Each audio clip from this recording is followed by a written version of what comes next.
I really don't know what the answer is. I'm still trying to figure it out till this day. Sorry if my green screen's kind of screwed up because I got some pictures on here and my lighting is kind of screwed up today. So I really don't know what to say about Doug. Is he going to change? Is something going to happen? I'm not really sure. What have we got in the past few weeks? We've gotten pretty much the same plays over and over again. I'm sick of running tight end screens. I'm sick of doing double tight end sets. And the only way we throw downfield is when it's Zach Ertz or Dallas Goedert. Other than that, that's pretty much it. The only thing Doug has incorporated into this offense from 2017 was pretty much the double tight end sets. Really. Since then. Other than that, I'm not happy. Okay? I'm not happy that these other guys that we have to develop, which the Eagles can't develop any players worth of anything because their easy way out if someone gets injured is they go sign another veteran or go sign a veteran that used to play for us, or I don't even know at this point. But Doug said he wasn't thinking about benching Carson Wentz. Doug said finally, I should have went for it on 4th and 12. Didn't want to, after thinking back on it, I think I would have went for it. I mean, I think it was pretty obvious. We were already 0-2, so even if we lost the game to become 0-3, what was the difference? We kick a field goal, we miss it, and the ball goes the other way to the Bengals. Okay, and we probably lose the game, whatever. Or maybe not. You never know. But Doug Pederson has showed softness.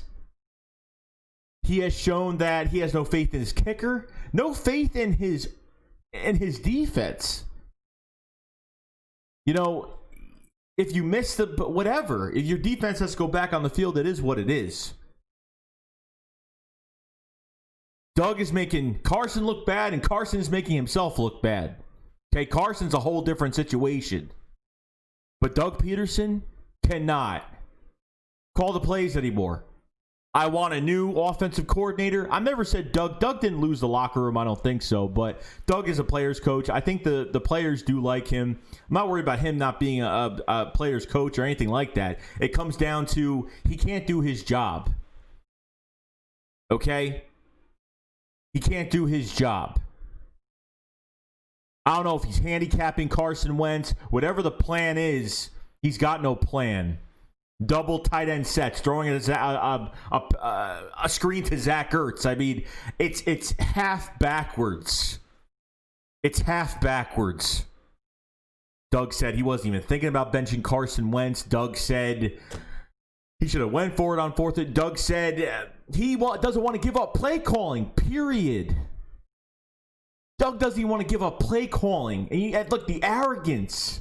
I'm seeing the arrogance. I'm seeing it's Doug's way or it's no way. I'm seeing Chip Kelly and Doug Pederson just a little bit.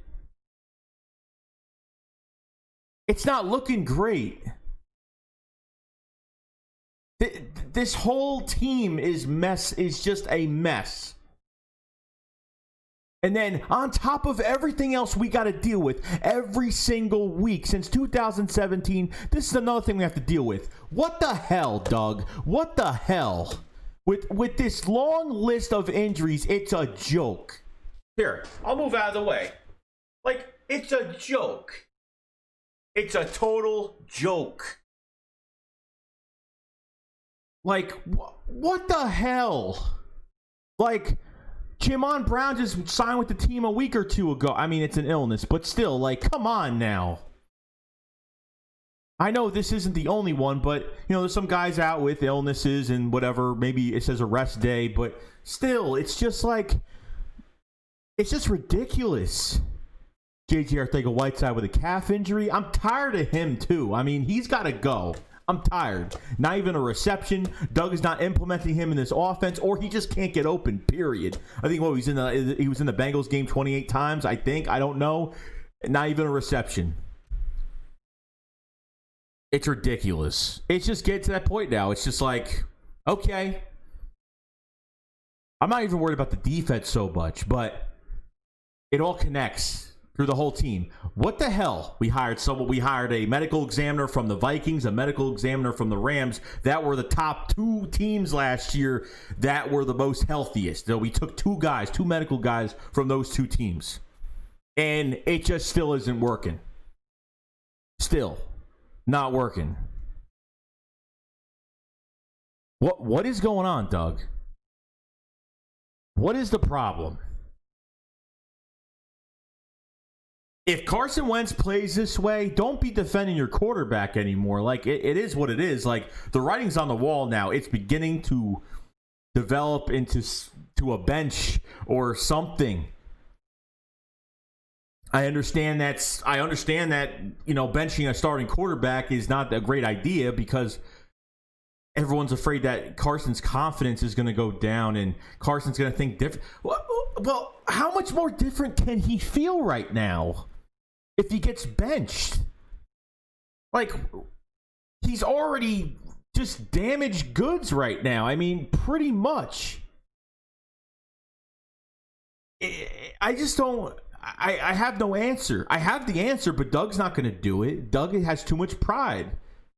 Doug is going to keep going on every week until he's going to keep giving his team praise. He's going to keep giving Carson Wentz praise when he doesn't even deserve it.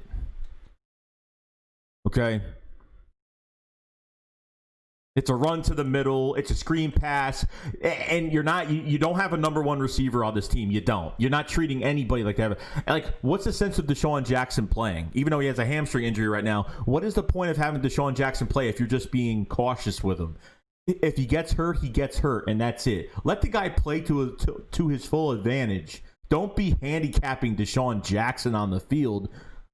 We don't even have Rager out there right now. I think, like I said, with a different scheme to this offense, I absolutely think that this team would flourish with the players they have without Rager even being in it right now. I think this team could flourish.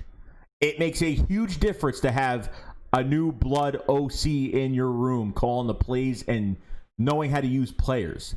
Stop promoting within your organization. Stop promoting guys like Mike Rose. Stop promoting guys like Press Taylor that has no idea how to coach quarterbacks. And Carson's going into his 5th year, and he looks like crap. Everything. All the assistant coaches. Doug, when he's friends with somebody, he promotes them. When he's friends with them, he gives them a label. And that's not the way you do it. You know, like, it's a business. It's not some, like, since we're friends, I'm going to promote you. Or since we're friends, I really like this guy a lot. Yeah, you probably like him, but probably like him in the wrong ways, Doug. You probably like Press Taylor in the wrong way. So I really don't know and I can't grasp it. I know what I would do right now. I know what I would do. Strip Doug Pederson of his play calling. Strip it. 2 seconds right now. Strip it. Because if Doug won't give up play calling, goodbye. See you later. Done. There's no ifs, ands, or buts about it. Bye. See you later.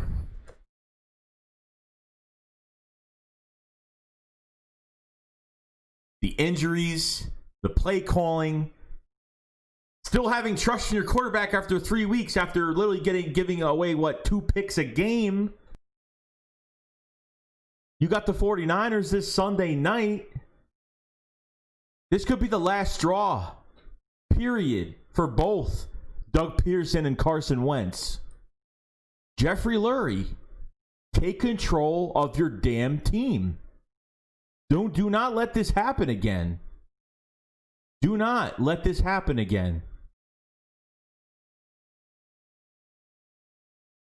The only reason why we were that close in 2018 to win a championship, and I thought we could do it if it wasn't for that Alshon drop in that game against the Saints, I know for a fact we had a huge chance against the Rams and a huge chance against a really bad-looking Patriots team. Okay? But Nick Foles was our quarterback. Doug knows how to use Nick Foles. Doug has no idea how to use Carson Wentz. And Carson Wentz just can't play because of his own reasons. Now, I'm not going to go into the whole thing about it, but you know how I feel about Carson Wentz right now. All I care about is the shield, the logo. That's all that matters. Get the right people for the job. Get the right man to play. And if they can't play, bye. See you later. I'm tired of favorites. I'm tired of veterans that have been here a long time and they're just credited to be here because they did good a few years ago. They reward players for what they did a few years ago. And it's a year-to-year league. And you should be, if the production is up once and down 3 more years, you shouldn't give them an extension. You shouldn't keep them on the team, period. No matter how long a player... I'm to the point where I'm down. I am down to get rid of Zach Ertz. I might even be down to get rid of Fletcher Cox right now because $22 million a year. He gets 1 sack in that Bengals game. The first game against the Washington football team, he had 1 tackle. It's disgraceful. It's disgraceful. It's a joke. Javon Hargrave comes back 2 games in from injury. He still hasn't done nothing. He's the 6th highest paid defensive tackle in the league. Derek Barnett just got back. He had a sack. I really don't, 8 sacks against the Bengals was expected. But can it still keep going? I have no idea. Derek Barnett's a huge question mark because he's not going to have a big year this year. I don't know. Going to the 4th game, it's not looking too good. Doug is losing grasp of what the real picture is. And the funny thing about it is, as soon as Dallas Goedert fractures his ankle, guess what Doug does? He goes out and he signs 2 tight ends. He signs 1 to the practice squad, and he gets Hakeem Butler from another practice squad to go to the active roster. Like, as soon as a tight end goes down, he's like, oh, gotta go get somebody because I need to do my double tight end sets. I have to go do my double tight end sets. Oh, my God. It's pathetic. Doug, you're pathetic. If I can't do these double tie-in sets, I can't do it. If we didn't do double tie-in sets, we probably couldn't do nothing. But if Doug actually put his mind to it, because I know he's not stupid. But he is in this denial. I don't know what the hell he's saying. I don't know if he's just saying, obviously he's saying stuff when he's on the media, but behind closed doors, he knows his team is horrible right now. He knows that there's things that have to change, but the only way this is going to change is if Doug changes. The players can't do stuff on their own. The players are put into a position to win football games, but they're not winning football games right now. Marty, Rich Sangrell, all these offensive guru assistant guys that you have around you to help you game plan against these teams. Where has the play action been? We started doing boot passes, rollout passes late in the Rams game because it actually started to work a little bit better. But then Carson's accuracy. Then the simple throws he can't make. Then he's thinking too much. Then he's trying to make a big play. Then I don't know what the deal is, but you got to make a change. If the Eagles embarrass, I don't know how this game is going to go. Whether Nick Mullins is in at quarterback for the 49ers, it can go way down. I'm not proud. And it's already a 14-minute video already, and it's just ridiculous. I can't talk about anything new every week. I mean, this is just ridiculous. How I can't even talk about anything different than what's going on. And it's the same conversation. Every live stream is the same talk, the same problem every single week.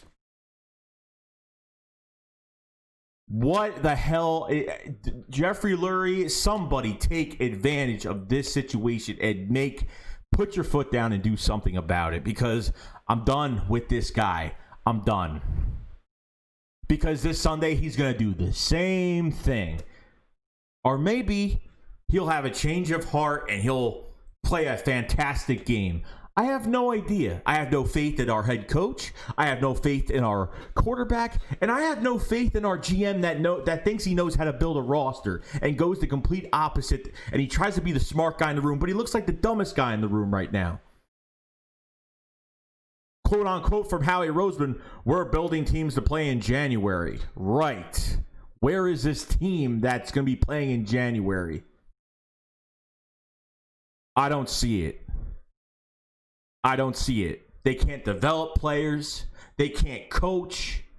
They can't keep the right players. How many players have moved on from the Eagles and have done a very good job elsewhere? LJ Ford had a good game last game for the Baltimore Ravens. As soon as he left here and played 2 games with the Baltimore Ravens, he got an extension. Stefan Wisniewski, a guard that won with us in the Super Bowl. Isaac Seumalo apparently beat him out. Went to the Kansas City Chiefs, started at left or right guard. I forgot, and won a Super Bowl over there. So now he's got 2 rings on his finger. It's pathetic. It's pathetic. Other than that, guys, that's all I'm going to say. It's a long video, but I hope you guys stuck around because this is just something I'm not happy with this guy. I'm not. He could leave tomorrow and I wouldn't care. But it's either give up your play calling and hire somebody with new blood outside the organization. Hire somebody that's hungry to really make this team diverse and the way the play calling is and use these players to their strengths. And between Hightower is going to be a monster with this offense. You have Quez Watkins making a comeback. Hopefully he plays soon. I'm really excited. Jalen Reagor will be a top 5 wide receiver in the league, hands down. And the reason why Rager's not doing anything, number 1, he's hurt. But number 2, he's just in a bad situation with this awful run team that we have. That's all I got to say. I mean, that's it. So, all right, guys. I'll see you guys later. SHAKESQUAD up. Files fly. Peace out, guys. Peace.